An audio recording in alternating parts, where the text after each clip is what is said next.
Hello, everyone. Thank you so much for joining us on this podcast at Live. Today, I have got Mr. Japmandeep Ahluwalia, who is lovingly called Sunny in his circle. I welcome you, Sunny, and thank you so much for taking our time to share your insights with our global audience. This is going to be a very interesting topic because we're going to talk around AI, its implementation, security, compliances related stuff as well. And Japmandeep, in the last quite a few time, has actually mastered this thing and has also been helping a lot of companies in this arena as well. I welcome you, sir. Thank you so much for joining us. Thank you so much, Rishikesh, and welcome everybody. My name is Japmandeep Ahluwalia. Just a brief introduction about myself with over 2 decades of work experience. Well, over 20 years, my career has been about one thing: building trust at scale through sales, marketing, customer relationships, and business operations across 3 continents. I worked in the UK and West Africa, a part of India. Today, I use the same focus of defining business challenges of our time, that's building trust in AI, artificial intelligence. Now, I'm studying and researching AI ethics and governance at Oxford University, not to become an academic, but to solve a very practical problem our business world is facing today. That's a dangerous gap between the brilliant ethic principles that we discuss and their operational reality inside the companies. My work is basically to build a bridge between the two. Yeah. And you also say that, this gap is costing companies millions and creating immense risk. Indeed. I'll explain this to you in more critical concepts. So, Japmandeep, you mentioned, there's a dangerous gap between policy and reality.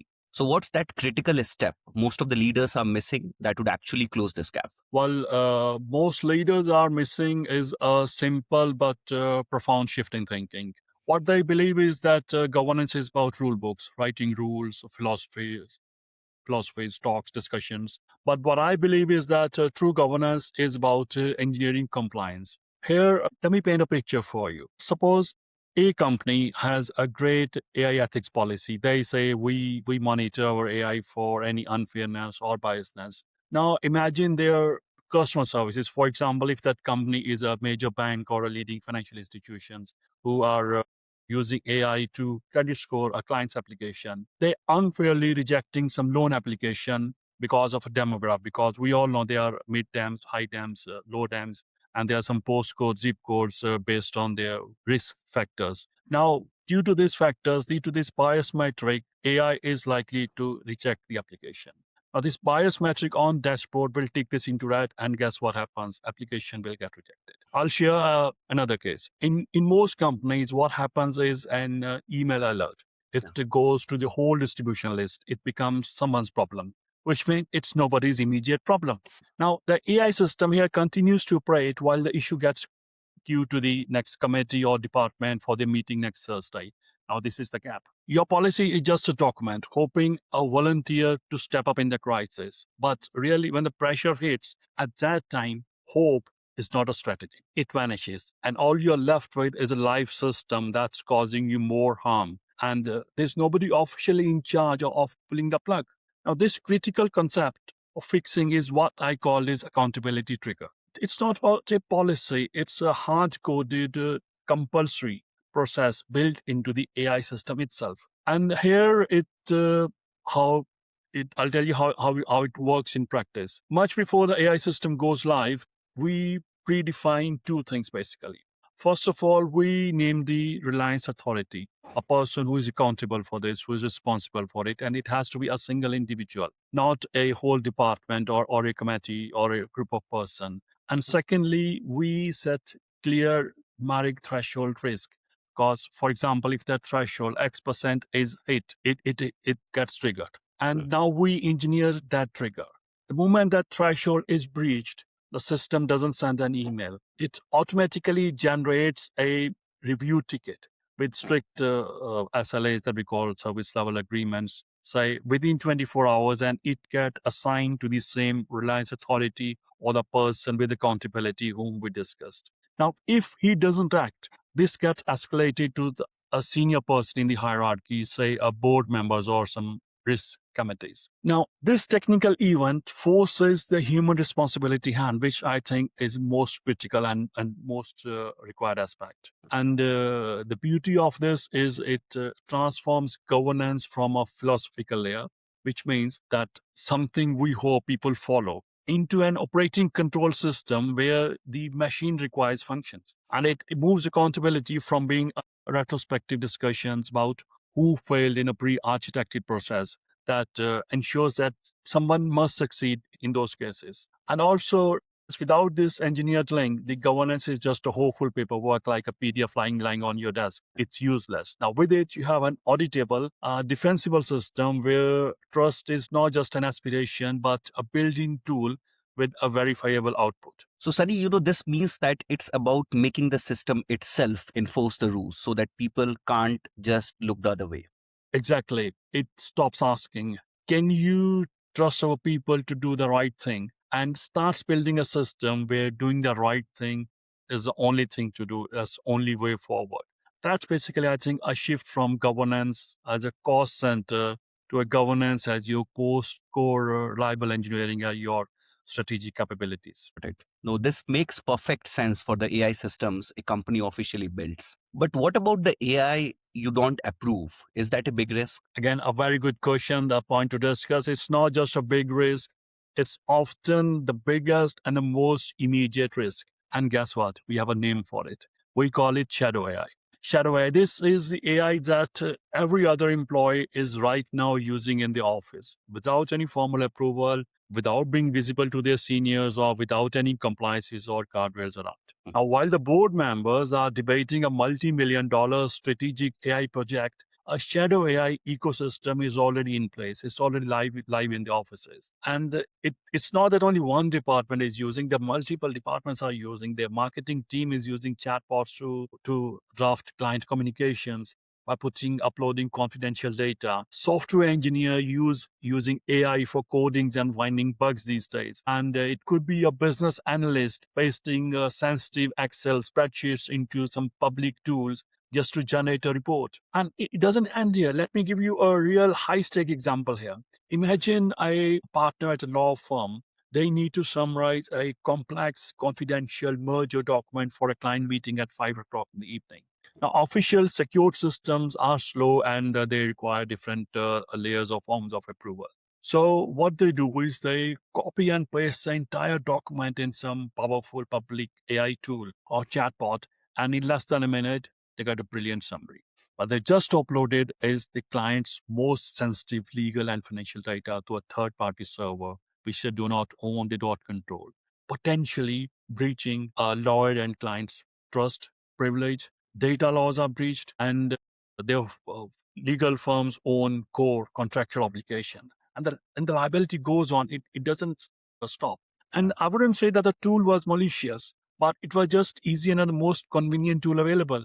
And this is a critical insight. Shadow AI isn't an employee discipline problem. It's a design failure, I would say. It emerges because official governed path to use AI is slower, more complex, less effective than the shadow path. And when this happens, every action has a reaction. It's a knee-jerk reaction to this shadow AI. What companies are doing these days? What they do, they ban AI. They block websites. You can't use these tools. They ban the tools. But people who have used it, they will not stop it. They use it from their phones. They will use it from other systems. And this makes shadow AI more deeper and even more riskier. And now let's talk about the solution of this. The smart solution for this is to make shadow obsolete by designing what I call it is a sanctioned shadow path, which means that we have to create a safe, easy, approved, fully compliant alternative better than these rogue options copy pasting in any tool which they want.